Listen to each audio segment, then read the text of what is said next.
हो रही है आपको? बिल्कुल। स्क्रीन शो हो रही है?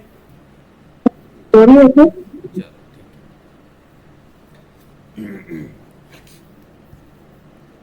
Okay, then we start our the next new class regarding the jurisprudence law. Till now we covered the so many aspects regarding the law, regarding the schools, and I think last time we covered with the relationship between the law and morality. Now we go with the personality. How the word personality come? A reason to learn that things because we read everything regarding the law that it's made only and only for the human being. But now when we come in a new era, there are so many personalities are come. एक तरफ human being तो है ही, कुछ artificial persons भी हैं, like corporates, government, association, NGOs, even the family also can be a artificial person. So how the law deal with them? How the law have a different aspects in respect of the person and in respect of individual person and in respect of the group of persons, association of person like that. So here we are go with the things about the personality. Personality is derived from the Latin word persona, which means mask. One thing is clear that personality is in some way we can be said that something is fake with you. Mask worn by actor. हम सब इस दुनिया के रंगमंच के एक actor हैं, छोटे छोटे। जब तक हमने वो मास्क कैरी कर रखा है, जब तक हम उस प्ले का पार्ट है, तब तक हमारे पास राइट है और ड्यूटीज है। जैसे ही हमने आपको अपने आप को दुनिया से अलग कर दिया, दुनिया से ऊपर उठा दिया, now we are not concern about what we have the right, what we have the duty है। जिस जब हमारे लिए सब चीज़ सामान्य होगी, न्यूट्रलिटी में आगे, तब हम संन्यास आगे, तब हम अपने आप को समझ गए। सम लाइक अ हिंदू धर्म इज सेड कि अगर जितना दुनिया में मिले रहेंगे तो वो मास्क हमने पहना हुआ है। तो उस मास्क के पहने हुए में हम राइट्स की बातें करेंगे, ड्यूटीज़ की बातें करेंगे, क्लेम्स की बातें करेंगे, डैमेजेस की बातें करेंगे। But when the mask is come out from your face, then the mask is get out from your body, then the actual things revealing with you, that is actually you, which doesn't affect by any rights, any duties and any personality. Clear? So on this way we are going to discuss about the how the person and how the mask create, and that mask and that person somehow is a thing which is the bearer of right and bearer of duty. Clear? ये person ही है जो right beer करता है, right अपने पास रखता है। अगर मैं पर्सन हटा दूं, चाहे वो इंडिविजुअल पर्सन है, ग्रुप ऑफ पर्सन है, या फिर एसोसिएशन है, कोई बड़ी रजिस्टर्ड एसोसिएशन है, तो ये पर्सन ही है जो राइट्स को बियर करता है और जो ड्यूटीज को, लाइबिलिटीज को भी बियर करता है। ठीक है जी।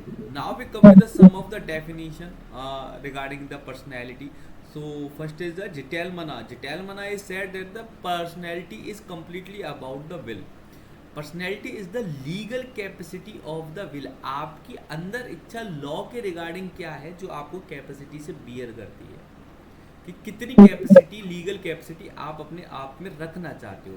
It says that the bodiliness of man for their personality wholly irrelevant attributes. कि if you say the body is required to get the personality, no, it's completely not. It's about your will. शरीर की आवश्यकता नहीं है, हमें इच्छा की आवश्यकता है. अगर हमारी इच्छा संसारिक चीज़ों में है तो हम पर्सनैलिटी बियर करेंगे, अगर हट गए उस चीज़ से तो हम नहीं करेंगे. बॉडी तो तब भी एग्जिस्ट है. अब अपनी बॉडी का यूज हम किस एनर्जी के लिए लगा रहे हैं वो हमारे ऊपर है. That is the will who actually take care the personality. Then we go with the Patton. G.W. Patton is said that the legal personality is a medium through which unit are created, right can be invested. एक ऐसा माध्यम है जिसके द्वारा किसी व्यक्ति के अंदर राइट इन्वेस्ट करा जाता है. भाई ये राइट इस व्यक्ति के पास है. वो व्यक्ति कौन है? जो पर्सन है, जिसकी अपनी एक पर्सनैलिटी, जिसका अपना एक अस्तित्व है. किसकी निगाह में? लोगों की निगाह में. इस सोसाइटी की आइज में अगर किसी की कोई एग्जिस्टेंस है, पर्सनैलिटी है, then he have the right. And that is the medium to wasting of right. Then the Salmon said that the person, any being to whom law regard as a capable of right and duty. Salmon कहता है कि भाई law सबको right नहीं दे रहा, जो capable है, जिसने पर्सनैलिटी रख रखी है, उसे ही राइट दे रहा है. तो personality is about your capability, your capacity, कि how much you are capable. As much as you are capable, as much you have the rights and duty with your self. Last with the Gray says that the define person as a entity to which rights and duty may be attributed. ऐसा कोई भी चीज़, ऐसी कोई भी entity जिसके अंदर rights और duty हम इन्वेस्ट कर सके, एट्रीब्यूट कर सके, दैट इज द ग्रे। तो भैया अगर विल की बात हुई तो जिटेलमैन आएगा, अगर मीडियम की बात हुई तो पैटर्न आएगा, कैपेसिटी की बात होती है साल्वेंट आएगा, और एट्रीब्यूशंस की बात होती है तो द ग्रे। क्लियर? Understood. चलो, now we go with the characteristics of the artificial person. So first of all we have to know what is the artificial person. There is the two type of person, natural person Understood. or artificial person. Yes, sir. Natural persons is all we are, what we have, natural body we have, natural name, a natural existence what we have, that is the natural person. And the all law, normal general law apply to the all natural person on the manner of equality. If you go with the artificial persons are the persons which created by the human being. भाई हम सब है, हम सबको God ने create करा है, specially we are create by the almighty god, we are the person as the natural person, as we are the creation of nature. Artificial person are the person which create by the us, जो हमने create करे हैं, like a corporates, like a association, like a government, like a post. अगर suppose I have a some type of post, I work as a assistant professor in a university, so I have a one post is there, and as a family member, as a husband of someone, son of someone, brother of someone, that is a different personality. So her personality के अपने अपने rights and अपने अपने duties है, और वो personality एक दूसरे पे इफेक्ट नहीं करेंगी, they are lived separately. That is the artificial person which is created by the all human beings, individually भी और collectively भी. Understood. These are the characteristics of the artificial person. It work as a agent, it work as the claims and liability in a different paradigm, and it work as the sum of total components of its member, कि मैं क्या क्या क्या क्या हूँ. That is the artificial person. जो मैं actually I am the पवन, तो वो मैं हूँ या नहीं हूँ, या मैं एक असिस्टेंट प्रोफेसर हूँ, एक बेटा हूँ, एक भाई हूँ, एक हस्बैंड हूँ. So that is a different artificial thing, and naturally who am I. ठीक है, एक इंडिविजुअल मेरे अपने लिए जो मेरे पास अधिकार है वो नेचुरल पर्सन के हैं, और जितनी पोस्ट रिलेटेड मेरे पास जॉब्स हैं, पोस्ट रिलेटेड आप जो मेरे पास राइट्स हैं, that is the artificial person. Now if I go with the corporate personality in India, if I talk with the India के लिए पर्सनैलिटी का कंसेप्ट कोई नया नहीं था. जैसे कि हमने कॉर्पोरेट्स आज क्रिएट करी, पर्सनैलिटीज क्रिएट करी कॉर्पोरेट की लाइबिलिटी आज हमने डिस्टिंग्विश करी. ऐसा नहीं इंडिया ने पहली बार ये करा है. The concept of karta is the long back year ago we have the concept of karta in the Hindu mythology. हमारे यहाँ जॉइंट फैमिली का एक हेड होता था जिसे हम कर्ता बोलते थे, who is the eldest male member of a family, earning male member, जो कमा भी रहा है और एल्डेस्ट भी है. वो मेल मेंबर जो होता था, जो सबसे बड़ा होता था, who always be responsible to the any act of their family. Manage करना फैमिली को, फैमिली के अफेयर्स को देखना, उसकी प्रॉपर्टी को देखना, किसी का किससे रिलेशन करवाना है, शादी किससे करवानी, that is thing is manage by the karta. And any member if do anything wrong in society, then the karta will be responsible for it. Karta वो सारी चीज़ें करता था, कर्ता कई बार माफ़ी मांगता था. That the concept of vicarious liability, it means the concept of vicarious liability in Hindu mythology is not a new for us. We already have that type of concept and that type of management. That thing is said that the person have the individual liability also have as an, but as a karta he has a some type of responsibility, extra responsibility regarding the work of his family. भाई privilege भी उसको मिल रहे, सब पे manage कर रहा है, rule कर रहा है, तो उसको डिसएडवांटेज भी मिलेगी, लाइबिलिटी भी गेन करेगा. ठीक है, that is the things. And apart from this, if I go with the Indian laws also, article 300 give the right to make a corporation and sue to the government also. If I go with the article 300, वो कहता है कि हम कोई भी corporation fall कर सकते हैं और गवर्नमेंट को कि अलग अलग ग्राउंड्स पे सू कर सकते हैं, whatever we things. Not only that, article 53 which is for the president, and article 154 for the governor. We can the sue the state government and the central government on the name of that government, like a state government of Haryana, state government of Maharashtra, and the union government, central government as a union government of India. Get it? The president and governor somehow directly responsible for the act of government. Authority ले रहे हैं. अब पूरी सरकार की जिम्मेदारी president और governor को दे दी गई. ये भी कॉर्पोरेट पर्सनैलिटी का एक एग्जाम्पल है. जहां हमने पूरी फैमिली की जिम्मेदारी कर्ता को दे दी, ये भी कॉर्पोरेट पर्सनैलिटी का एक एग्जाम्पल है. कॉर्पोरेट्स को कभी भी सू करा जा सकता है, इवन कॉर्पोरेट सू कर सकते हैं. ये भी आर्टिकल 300 के थ्रू एक कॉर्पोरेट पर्सनैलिटी का एग्जाम्पल. तो it's means the concept of personality and the artificial personality not with the new for India. It's very fast, very vast, old and ancient concept for the India. हम बहुत पहले से इससे aware थे. तो on that basis we got two type of corporation. दो तरीके हमने बताए, sole and aggregate. Sole means the where the single owner, जहाँ पे sole owner of a property available है, उसे हम सोल कॉर्पोरेट सोल कह रहे हैं, कॉर्पोरेट सोल कॉर्पोरेशन कह रहे हैं. Where the all act of a corporate are going to the liable one single person. It can be a corporate like a commercial companies and limited companies. Apart from that it can any type of post is also available. कि भाई कोई एक post है, जैसे कि suppose superintendent of police, he is the response SP, is a responsible for all district area police work. अगर कोई police कोई गलत काम करती है, then you can directly sue to the that SP. Attorney general of India responsible for the one single matter of the government. Governor हैं, president हैं, they are the single owner. सारी कॉर्पोरेशन का एक सिंगल लाइबल है. आपने पहले ही decide कर रखा है कि whenever you need to file a case, you can file against on that name. That is the corporate soul. But if I say that the no one is singly liable, it's an association, group of individuals who will be collectively liable for the any act of corporation. Partnership में होता है ना कि किसी भी एक partner की गलती की सजा पूरी फर्म को मिलती है, सारे मेंबर्स को मिलती है. That is the corporate aggregate. तो यहाँ पे हम कलेक्टिवली उनको लाइबल ठहराएं. अगर एक व्यक्ति लाइबल हो रहा है, that is a corporate sole. और अगर ज्यादा व्यक्ति, association, groups of individuals liable हो रहे हैं, तो corporate aggregate. Now we come with liability कि अभी एक्ट किसने करा, लाइबल आप किसको ठहरा रहे हो.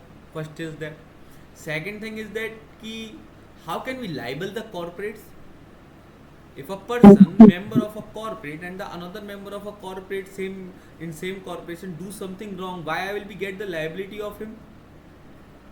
मेरा एजेंट, मेरा एम्प्लॉय कोई गलत काम करता है, तो मैं क्या कहाँ तक लाइबिलिटी लूंगा. पहली बात तो मैं क्यों लूंगा लाइबिलिटी, और ले रहा हूँ तो कहाँ तक लूंगा. So here we go with the two type of liability, civil and criminal. Civil liability are based on the concept of vicarious liability. First of all, we have to be clear that the corporate not have their own body and own mind. Corporate का अपना ना तो कोई शरीर है, ना कोई अपना दिमाग है, ना मैं ये भी नहीं कह सकता कि as such कोई अपना assets है. All are the assets, all are the mind, all are the body are invested with the sum of group of person or with the sum with the single person. That's why the responsibility also directly indirectly go to that person and that group also. And which form? That is come in the form of vicarious liability. You make a corporation, you start the corporation with the some object, with the some principles, with the some fundamentals, and now onwards if anything wrong with your corporation, you will be liable for it definitely. Whoever will do it, because जितने भी लोग उसमें काम कर रहे हैं, employees हैं, workers हैं, they are work under your guidance. If your guidance is wrong, then definitely wrong will be occur. ठीक है. और एक बड़ा सिंपल सा सिद्धांत मैं आज आपको बताता हूँ कि अगर मैंने किसी को हायर करा है, it's means I make a trust on him, I make a believe on him, I make a faith on him. अब वो व्यक्ति कोई गलत करता है तो I have to take the liability of him because I make a trust on him. Get it. ठीक है. एक मिनट रुकना. I think something wrong is there. Kindly give me a 1 minute break. Yes, it's wrong, has been going wrong. Okay. Let's see कैसे हुई. चलो कोई नहीं. थोड़ा सा आई थिंक स्क्रीन का सिनेरियो आज ख़राब हो रहा था, क्योंकि कल पीडीएफ मोड में हमने टीचिंग करी थी ना, और आज इस वाले मोड में टीचिंग करी है। तो उस वजह से इसमें थोड़ी सी शायद दिक्कत ना आई हो जब है। चलो कोई नहीं, अब मैंने वो सही कर लिया, मैं उसे सही करना भूल गया। ओके चलो अगेन कम विद थोड़ा बहुत ये मार्जिन दिख नहीं रहा होगा शायद बच्चों को, ऊपर का थोड़ी सी लाइंस ना। चलो now we come with the next things regarding that कि I will be share the notes, तो उनमें से सब आप सब उसमें से क्लियर कर लें। और if I find anything big mistake with this video I will be make it on new ones from the new starting. So the civil liability and the criminal liability. Civil liability come under the concept of the vicarious liability. Vicarious liability के तहत आपके ऊपर civil liability आएगी, क्योंकि ये और आपके ऊपर इसलिए आएगी क्योंकि you make a faith, you make a belief on someone, and if your trust is break, it means it's your fault. Why you make the trust on that guy? You are wrong with the choosing of that guy. तो गलती आपकी है, आप ही liable रहेंगे, क्योंकि सामने वाला जो कस्टमर है उन्होंने तो आपका नेम प्लेट देख के, आपकी कंपनी का नेम देख के उस गाय पे, उस आपके एजेंट पे विश्वास कर लिया। अब उसकी लाइबिलिटी फिर आपको ही लेनी पड़ेगी। That is with the civil liability, and civil liability only be restrain with the money and damages purpose. ठीक है, मॉनेटरी कोई क्लेम होगा और डैमेजेस होंगे तो that will be paid by the that either be a corporate sole. अच्छा, पे कौन करेगा इस कॉर्पोरेट की आड़ में? या तो कॉर्पोरेट सोल जो होगा वो करेगा या कॉर्पोरेट एग्रीगेट करेगी। Now we come with the criminal liability. Criminal liability have the different aspects, and though no one corporate can be liable for the any criminal activity of their agents and their employees. भाई हमने कोई firm खोली है तो उसमें ऐसा तो कतई नहीं होगा कि हम क्रिमिनल वर्क करा रहे होंगे। ठीक है, तो criminal work is always with the intention with the guy who did it. जो भी क्रिमिनल एक्टिविटी कर रहा है वो अपनी इंटेंशन से उसमें फॉलो करेगा। तो corporate will never be liable for the any criminal activity which is occurred by the employees. Somehow there is a exception of the negotiable instrument act. थोड़ा सा बस, ज़्यादा मैं इसमें डीप नहीं जाऊँगा, it's not part your syllabus. पर अगर कभी आए तो भाई can be say that the negotiable instrument act will be liable on a corporate, then it somehow right होगा लाइबल। ठीक है, अब negotiable instrument act is criminal in nature. अब हम कैसे इसमें बाइफरकेट करें? अभी हमने कहा कि क्रिमिनल लायबिलिटी नहीं होगी, लेकिन यहाँ पे हम क्रिमिनल नेचर की लायबिलिटी उस पर दे रहे हैं। Reason being because negotiable instrument act in criminal nature only on the basis of penal provisions. Apart from the penal provisions the tendency of this case always been a civil nature. भाई matter तो monetary purpose का ही है ना, बस ये है कि आपने चेक यूज कर लिया इसलिए वो क्रिमिनल नेचर का हो गया। नहीं, अदरवाइज नेगोशिएबल इंस्ट्रूमेंट एक्ट की अगर हम तह तक जाएं तो पैसे का मैंने प्रॉमिस करा था, दिए नहीं, तो सिविल डिस्प्यूट है। Only because we promise that guy by form of by medium of bank by through a cheque, that is why it's become the criminal nature, और पेनल्टी बेस्ड क्रिमिनल नेचर है, otherwise has civil tendency. ठीक है, that's why we get the somehow the exception the negotiable instrument act where the criminal liability also be form on a corporates. Clear? That is the concept of civil and criminal liability. Now the sum of the theories are left behind to make the corporate personality.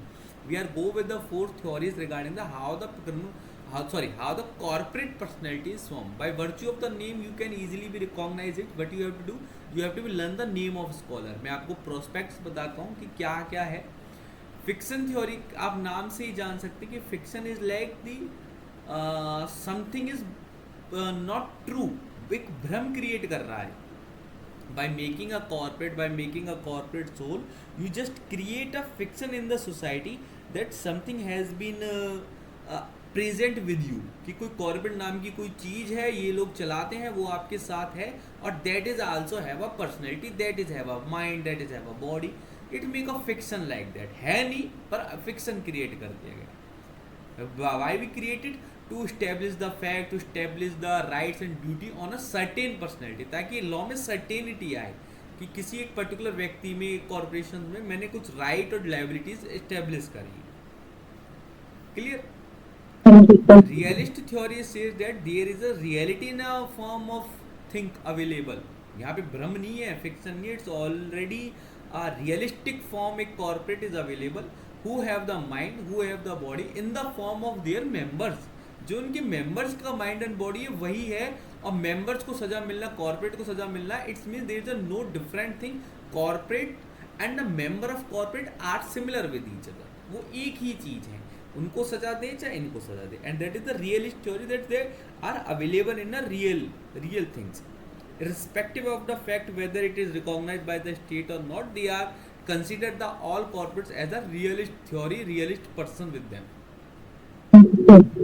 Next is about the bracket theory. Bracket theory is clearly said that the there is a sum of group of members. Suppose ki these are the board member of a corporate, and we put them in a bracket. The group of members of a corporate are put in a bracket. That is the bracket theory. Now they are collectively responsible for something, for what something, that is the corporate. तो ये जो bracket आया ये corporate है, जो इन सबको collectively recognise करता है, कलेक्टिवली इनको लाइबल करता है। अगर ये यहाँ से निकल जाते हैं, अपनी अपने घरों में चले जाते हैं, तो ये इंडिविजुअल लाइबिलिटी क्रिएट कर लेते हैं, उसके लिए जो इंडिविजुअली लाइबल है। जब पर इनको कलेक्टिवली लाइबल करा जाएगा तो वो कॉर्पोरेट के नाम से ही करा जाएगा, and that name is the bracket. Get it? तो ब्रैकेट का क्या मतलब है सर? कलेक्टिवली तो कॉर्पोरेट में होता ही है सर। अब देखो मेन एम तो इनका एक ही बात कहना है, बस अलग अलग ढंग से कहना है। एक तरफ मैं कह रहा हूँ कि भाई ये झूठ बूठ है, ऐसा कुछ नहीं है, भ्रम बना रखा है जिसकी वजह से लॉ ठीक से चलता रहे। रियलिस्ट थ्योरी कह रही है कि नहीं नहीं, भ्रम नहीं है, ये सच में है और लॉ के सेटिस्फेक्शन के लिए रियलिटी में अवेलेबल है। और ब्रैकेट ब्रैकेट कुछ नहीं है, एक ग्रुप ऑफ पर्सन है जो कॉर्पोरेट है, उसने अलग अलग नहीं माना, इनको एक ही माना। ब्रैकेट थ्योरी ये कहती है कि भाई ये अलग अलग हैं और इल्यूजन भी नहीं है, फिक्शन भी नहीं है, बस ये क्या है कि वी मेक अ ब्रैकेट। जब जिस टाइम ये एक साथ हैं उस टाइम ये कॉर्पोरेट है, अलग अलग है तो इंडिविजुअल लाइबिलिटी है। ठीक है। नेक्स्ट वी वो गो with the concession theory. Concession theory थोड़ी सी अलग है। कंसेशन थ्योरी ये कहती है कि भाई ना तो ये फिक्शन है और ना ये रियलिटी में और ना कोई ब्रैकेट है।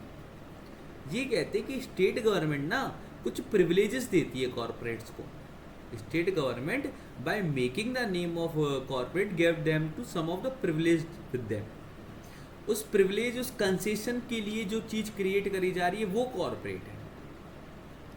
समझ रहे आप कि लॉ क्या कहते हैं, सोसाइटी या फिर बिजनेस तो हम ऐसे ही कर सकते थे नॉर्मली, लेकिन कॉर्पोरेट बना के बिजनेस करने में हमें ये फायदा रहा, if you remember that thing, कि कॉर्पोरेट की लाइबिलिटी इंडिविजुअल लाइबिलिटी से अलग अलग होती है।